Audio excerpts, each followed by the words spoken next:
And today's broadcast is brought to you by Eclectic Horseman Magazine. Stay tuned for Eclectic Conversations hosted by Emily Gitchy. Well, thanks for joining me today. I'm here with Jovanna Stepan, who is a Grand Prix dressage trainer based in Wellington, Florida. And welcome. I'm so excited to get to talk to you today. Thank you so much. Thanks for having me. This is so fabulous. Yeah. Well, to start, I feel like we just have to start by sort of laying the framework of how we know each other, because I think it's Exactly.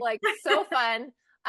Jovanna and I boarded at the same barn when we were 12 years old. So it's a long time ago. So tell folks a little bit about how you got your start. And So as a dressage person, definitely a different background than most. I grew up on a cattle ranch in Durango, so completely different background. At one point moved to Mexico, lived on pretty much an island and just rode donkeys, whatever I could find. Then how we ended up meeting, took a little bit of a break from riding, maybe around from 8 years old till, I don't know, 10.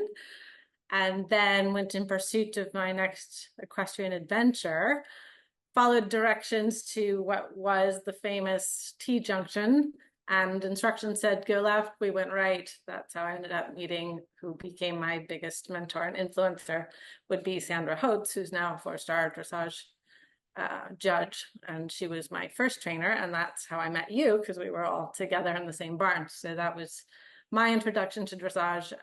Had my first lesson at 11, was absolutely just fell in love with it immediately because it was so complicated, and I was like, I want to know more. That's it. Then the rest is just trying to figure it out.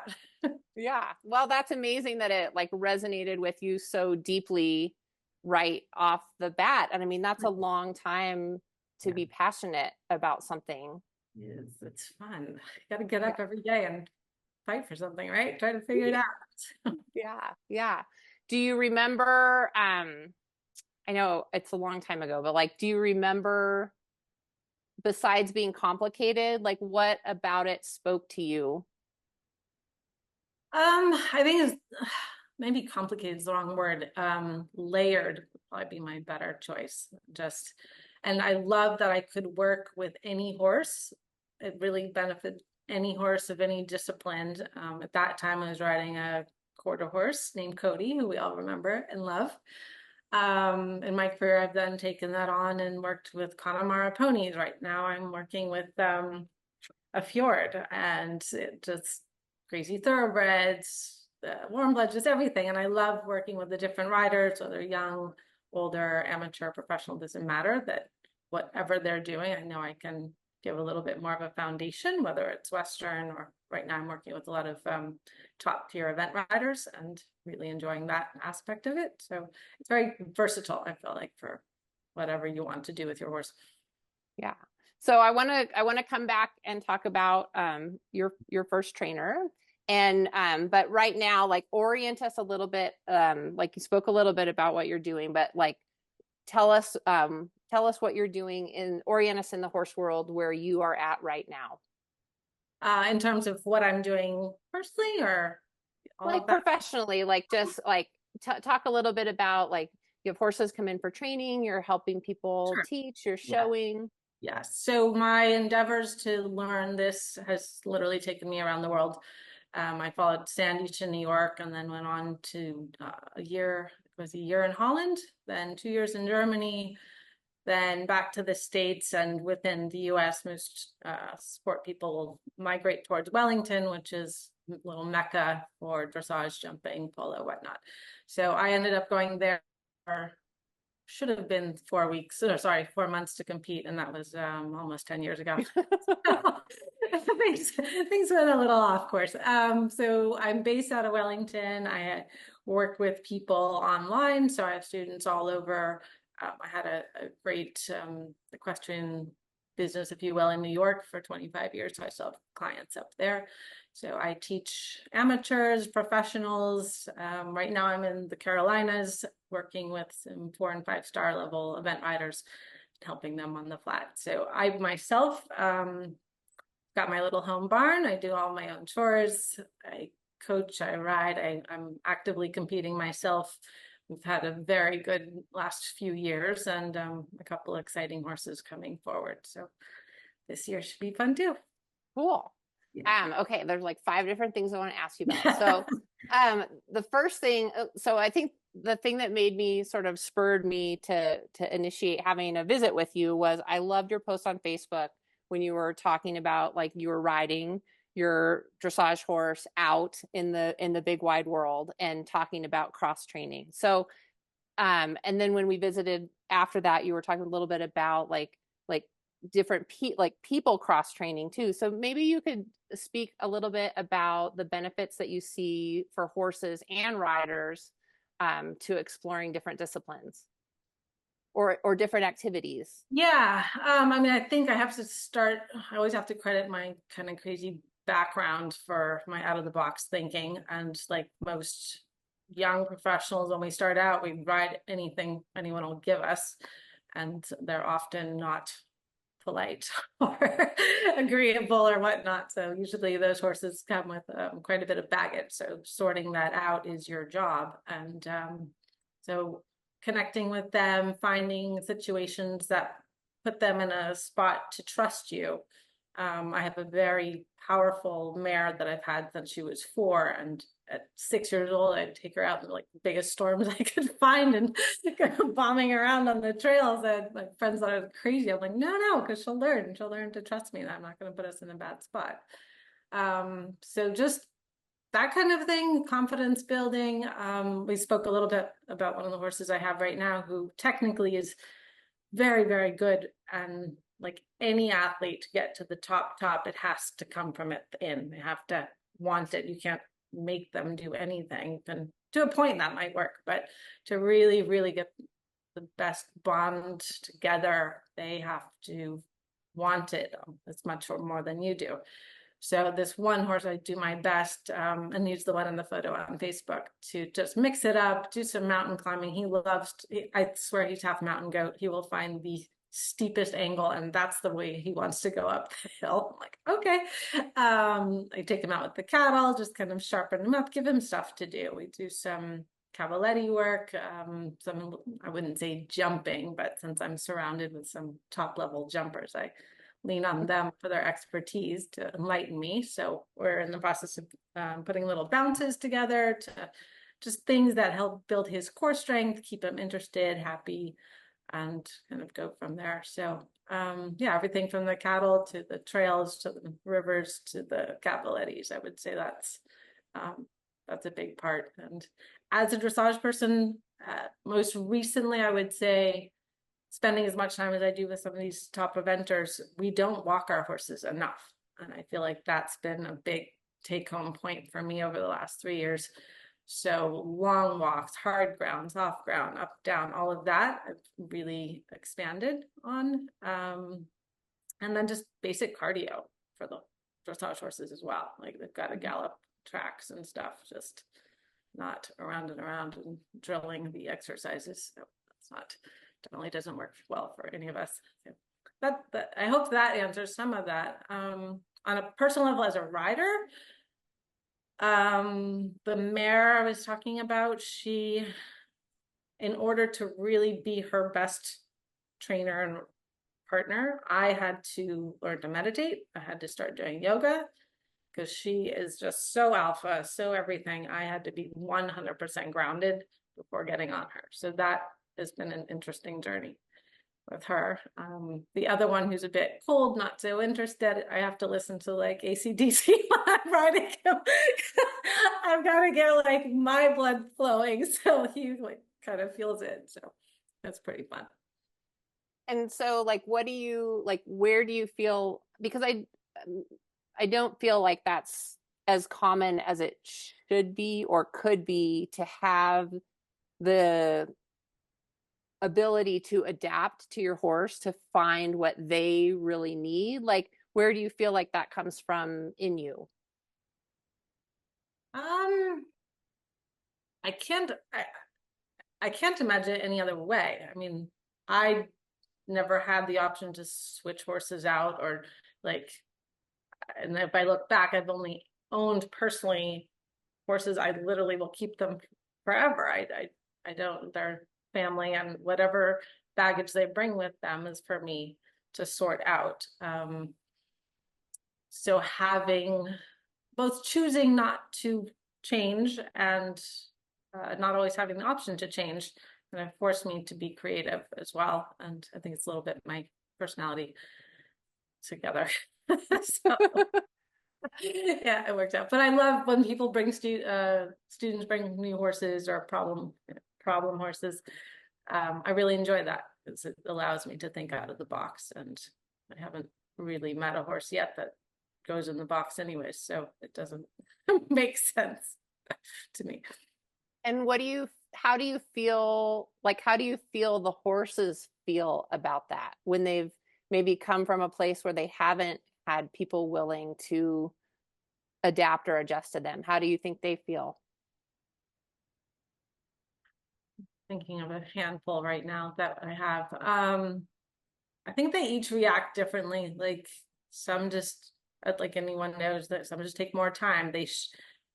They show you their appreciation or understanding in different ways. So you kind of have to change the radio channel depending on who you're trying to connect to and figure out their way of expressing, I wouldn't say gratitude, but when they understand how they show you that. Or yeah, I like that. I like that analogy. The rate, like that's a great metaphor, like tuning in to their like how they're feeling.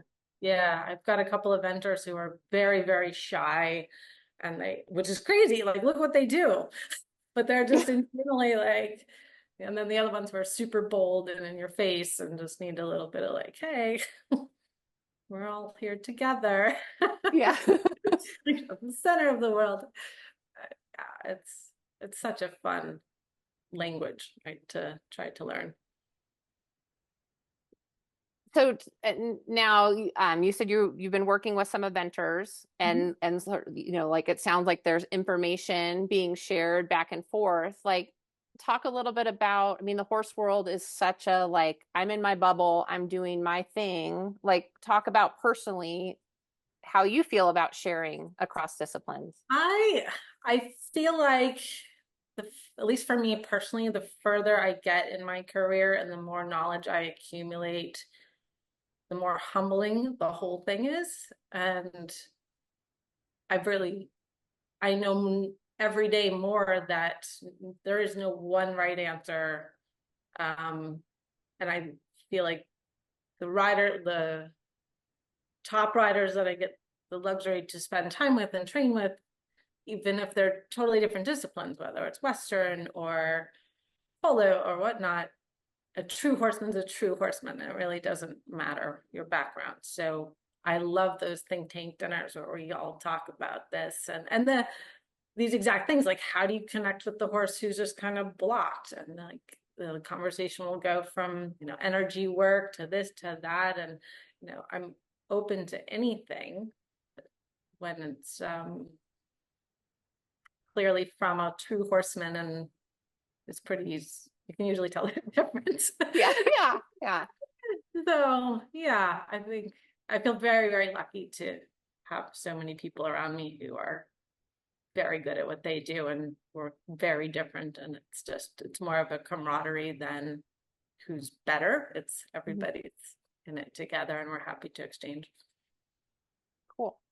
Well, and that, like, it's sort of an idea that I wanted to ask you about is like, do you find like there's a tension, or do you find like having something that you love and admire, and there's like this, like a purity factor, like the like when you saw dressage and it resonated with you, and there's like this idea of it, and then balancing that with also being open to new, like, do you feel like there's a tension there that you're trying to navigate, or is it just your personality? Like, do you have any thoughts on that?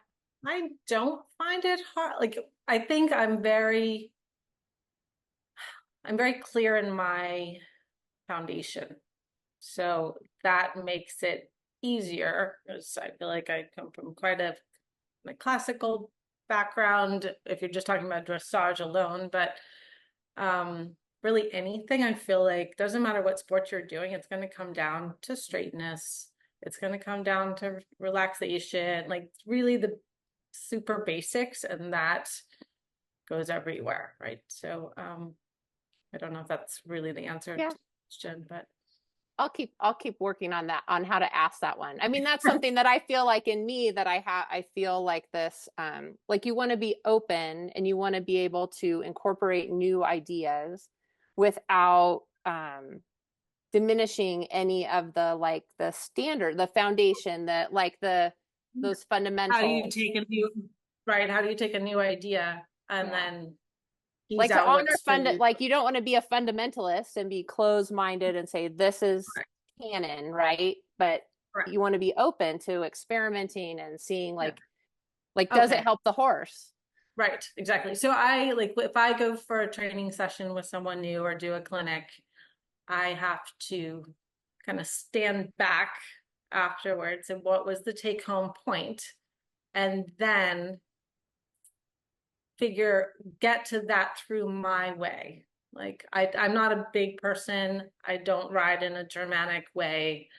I do ride some really big, powerful horses. So for me, I have to ride out of timing and finesse, basically, because I will never be able to ride like some other builds.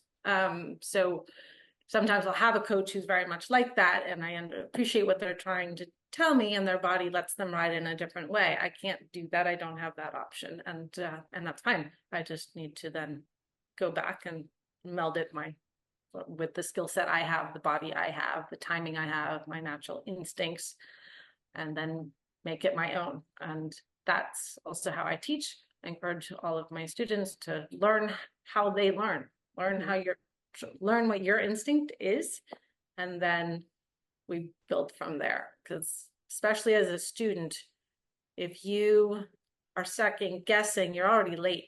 You already missed the moment. And that's very important. So my job as your coach, you follow your instinct and I'll help you if it gets a little off track. But I'm not trying to make you ride like me. I'm trying to develop you based on your natural way of riding. Good. Yes, I like that. Okay, yes, I'm with you now. Okay, and I really like that. I like that you're trying to help them be, like you're not trying to make them into you, which right. I think, that sort of guru thing happens in every discipline, and it's not really productive. Yes. So I want to circle back. We touched briefly on getting started with Sandra, and talk a little bit about the importance of the strength of the foundation, like how that set you up for your path. Yes, I have to say, and every time I get the chance to thank her, I do, because that she put me on a lunge line for a year, and that single-handedly was probably the most powerful tool someone could have given me to something I think people don't spend enough time or any time on in today's modern riding world. And that allowed me to find my power, my balance, my understanding, and that can apply to any kind of riding I'm doing, whether it's bareback or, it doesn't matter. So that was absolutely huge. So I thank her tremendously for that. And she was always a very elegant rider, and I always strived to follow that path. So I think so. What appeals to you about competition? What do you like about showing? So that's a really interesting question, because if you asked me alone, I'd be like, I don't need it. I don't even like it. I love to train. I could train all day in my backyard and be happy as a clam. But then there's, how is it? I've grown to like it. I've grown to the challenge of it, just even personally, like, okay, come on, you have to get out of your and go out and change the variables and whatnot. And I've learned that that is another way of bonding with my horses. It's a whole nother, it's a different skill set. I mean, some people are very good test riders. I've had to actively learn, and I came to the competition world a little bit later in my riding career. I was happy to teach and do other stuff but didn't have either horses appropriate or whatnot. So now I love it. I mean, I've been very lucky. I've had some great successes in the last few years. I've really enjoyed the personal challenges of balancing my mental, kind of the mental side of it, and figuring out my routine. So, and it doesn't change. I get up, I have this 45-minute yoga session I do in the stall or in the horse trailer. And then the second it ends, I put my earpods on and I dance and sing to Motown. And I will drive everybody around me crazy because I think and it's totally my zone. And I use that. I used to get super nervous and tight and anxious, and now like I make it a party. I'm like, okay. And I don't turn it off till the second my foot goes in the stirrup, and then I pull them off and I go zone. But it's been a fun, interesting road to get there, because I definitely struggled with kind of, I'm not good enough and all the kind of show anxiety that a lot of riders deal with. So that has been a fun personal evolution that is making me respect the competition world in another way, on a bigger level, shall we say, in terms of development. So that I've enjoyed, and just the other things, knowing people, seeing them all around on the same scene, and the friendly camaraderie competition that we have. And a lot of us train together in the same barns. So yeah, made some great friends, and it's fun. Yeah. Well, you mentioned a little bit about like bonding with your horse in a different way at the show. What do you think the horses get? What do you think they get out of the experience? Again, I think it's not dissimilar to when I rode my young horse through the storms. You know, they have to know I'm not going to put them in a bad spot, and then I'm their person. And I find that they tend to learn that through those stressful situations, and overall come out better for it. And I love riding them the day after the show once we're home, because I can feel them like a little cocky and happy, and like, then I know I did my job. Like I did well by them. Yeah. Like that. So I mean, I feel like we could just visit all day. I know. But I really just like, I'm very much interested in like looking at the commonalities that we all have as horse people. And like, you know, we want our horses. And I think back to my days of riding at Sue Curry's. And that was a huge, like, because when Sandy left, then I didn't have that dressage input. But fundamentally, a lot of those horses that I got on did not understand what was being asked of them. And that was so distressing to me. And I compared that to what I was doing in the Western world with what Mindy was offering. And it was just like clear to me to go that direction. And I don't like, that was just that trainer at that time in that moment. And hearing you talk, like you obviously we have way more in common than we have not in common. But I'm not sure, like the part that I struggle with all the time is like, why isn't it more important to people how their horses feel about the whole deal? You know, like, do they understand what's being asked of them? Are we trying to do the best thing that we can for them?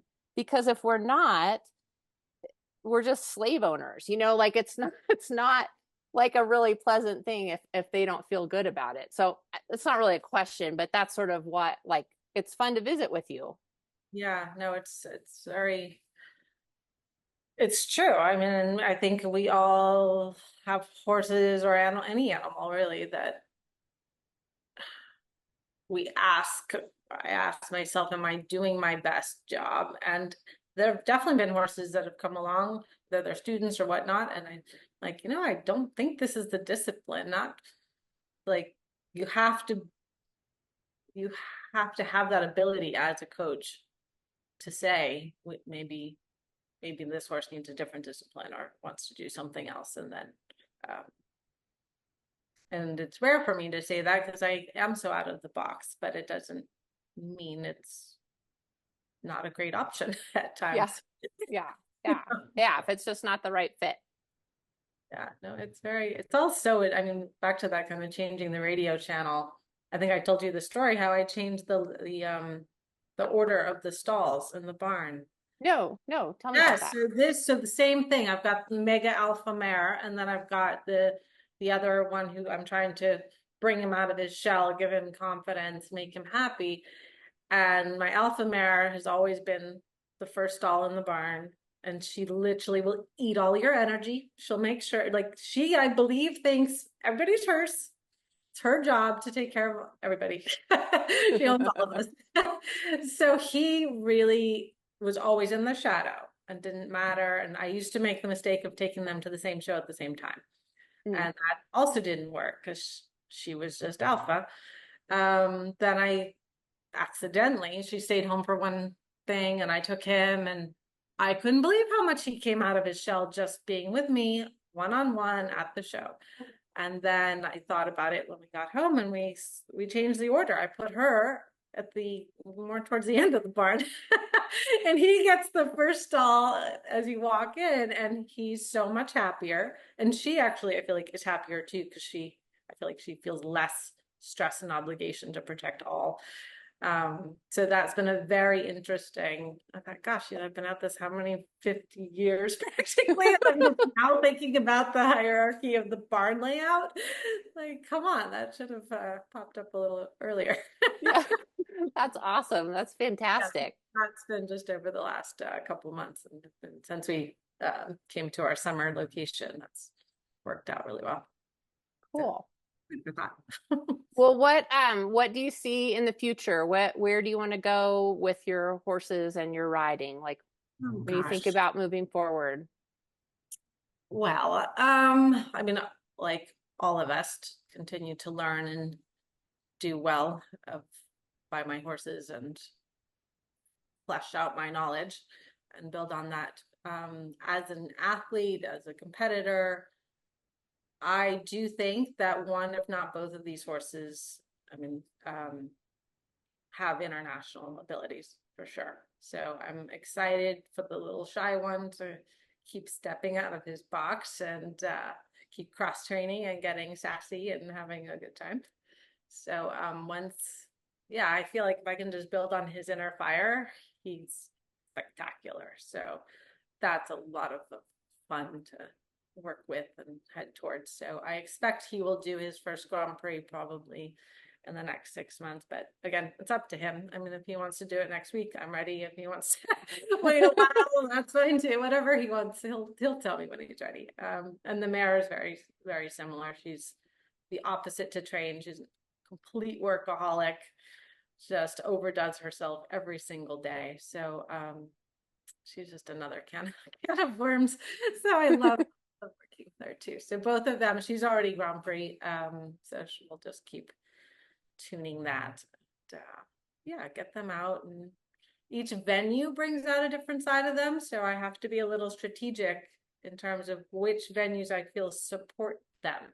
Like there are particular ones she doesn't do well in, and so I will not put her there. So that's easy. And he's a little bit of a ham, so he can go out in the big crowds and be a star. So that's so smart. So I think it'll be a really good season, and I definitely have international ambitions. I'd love to spend next summer, if possible, training and competing in Europe if that's in the cards. If it's not, it's absolutely fine too. We always have a good summer training wherever we are. So but yeah, I'm gonna dream big. Absolutely. Awesome. Why not? Yeah. I asked you what you got out of competition, but what do you get out of teaching? Oh gosh, I love that so much. It sounds so simple. I just love it when they have the aha. It's like, oh my gosh. And just watching people build their confidence with their horse. That I think is the most fulfilling thing. And I try to teach my students to be little trainers. Like they should not be dependent on me every day. I don't want to teach you. I shouldn't teach you every day. That's bad. You need to ride, you need to sort it out. Then you find your question, then you come to me. Then we go through your question. I try to provide you some guidance, and then you go home and work it out and you come back again. And like that, I think, at least for my method, works well and helps develop independent riders. Mhm. I think is Are there some common challenges that you see in your students? I think everyone needs to be on the lunge line. Like enough people are not putting enough time into knowing their body, being fit on a basic level, and being able to be on a lunge line, like be that independent before you try to influence your horse. So I would say from the things I learned from Sandra, I really carry that forward, and every single lesson gets a period that's just allocated to position before we get on to anything else. And teaching riders to be neutral. You need to know what neutral is before you push any buttons, So sometimes it's just all too busy. Like no wonder the horses can't hear you. There are just too many fingers on the keyboard at one time. Oh, I love that. And that was, I was just going to say, like, what do you think it means to the horse to have a rider who can be independent? Like, how does that feel different to them? I would like to think that it makes it less anxiety provoking, because again, you have to have neutral or zero before you can go any one direction. I mean, that said, I have some horses that need to be a little bit more hugged. They like my leg a little closer, and other ones who feel really good if you just really leave them alone. So that again, you have to know the horse, but even within those things, you've got to know where neutral is and then build from there. Cool. Yeah, fun. Okay. I know. I'm like, okay. And then what do you think about this? And then what do you think No. about that? It's so fun. I still think it's a little bit important to do silly things. Like I still go out and get on bareback with a halter. I know I probably shouldn't, but I'm sure there's some pony club book that says I shouldn't do that. But I love it. Like if I'm taking them out for hand graves, I'll just climb up on the fence and go hang out like we used to do. That's why I want to do this, like kids. Yeah. Well, and I think that's what, like, in visiting with you, what really comes through is that, like, I still feel like that spark when we were, 12-year-olds riding at the barn, cleaning tack on Friday night and watching dressage videos, like, so we could go ride our one horse the next day and hang out at the barn all day. Like, I still see that spark in you. Oh, it's totally, I mean, it's ridiculous because I still can't sleep at night because I'm so excited to tomorrow try again. My husband's like, come on. I'm like, no. Tomorrow I'm going to do better at this. So it's fun. It's an endless journey, right? But we're lucky. Well, and and this might be, but like a lot of instructors are grumpy, like they are not happy and enjoying it. So like, how do you feel like you've preserved that joy? This is going to be a completely different answer than you're going to expect. I rode professionally, and that was the only thing I did for 15 years, I want to say. Then through a bad riding accident, then I ended up in the hospital and really not riding for a year. That inspired my interest in medicine while hanging around the hospital. So initially I just wanted to be like the firefighter person, the EMT on the ambulance. So I did that. I joined the local fire department and I was an EMT for 6 years on with that. And so I ran the horse business all day, and then at night I was on call for the ambulance. Loved that and just killed building it. So I would say around 30, I had a crossroads where I was moving back from Europe. I knew I needed to restart my business. Any business takes, doesn't matter what you're doing, 3, 4, 5 years to get it off the ground. And I thought, well, I could spend that time rebuilding my equestrian business, or I could go back to school and get a master's degree. So I ended up getting a master's degree in medicine, and I'm also an emergency medicine PA. And for me, having that balance of something else it has been critical. It's made me a better athlete. It's made me more resilient to the pressures as a competitor, the gossip, all the stuff that can really play mind games with one. I feel like I'm able to stay out of that. And it's a flip side. I don't get involved with the hospital politics because I don't care, because I'll be at the barn.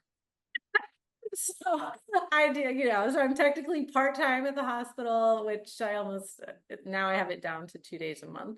It's just, it worked when the horses were younger, but now they're just at a stage that I can't take 4 or 5 days away from them. And that's fine. Like, this is a finite moment in time. I worked too hard to get them to this point, and there will always be more patients to see. For me, and this is something I do love telling the working students, our worlds are generally full of ambitious 20-something-year-olds who are horse crazy. And I love that about them, but I absolutely insist that they be taking college level classes at the same time. And I think the more education you have, the more options you have, that is your responsibility to the sport, or whatever sport you're in, because it will change your view when your mortgage depends on it. You're in a bad spot, you broke your ankle, you can't ride, you lose your students, like whatever's going on. And I personally think that has a lot to do with the level of bitterness that I also see in the industry. People just unfortunately got themselves in a corner, and that's generally not well. So that's my soapbox on education. No, that's fantastic. And I think that that's a really important message to share. And you're right, not what I expected. So that was a great answer. Yeah, that's always like, oh, you want to go down that road? Here you go.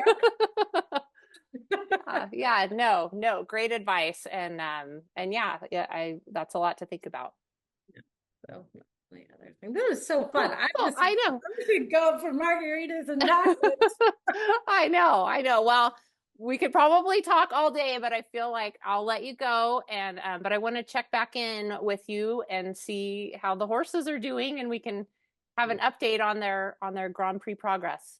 Yes, I will send you that stuff. I'm going to send you a cute little video of the one. Our new house has a sliding window. I don't know if you saw this on Instagram.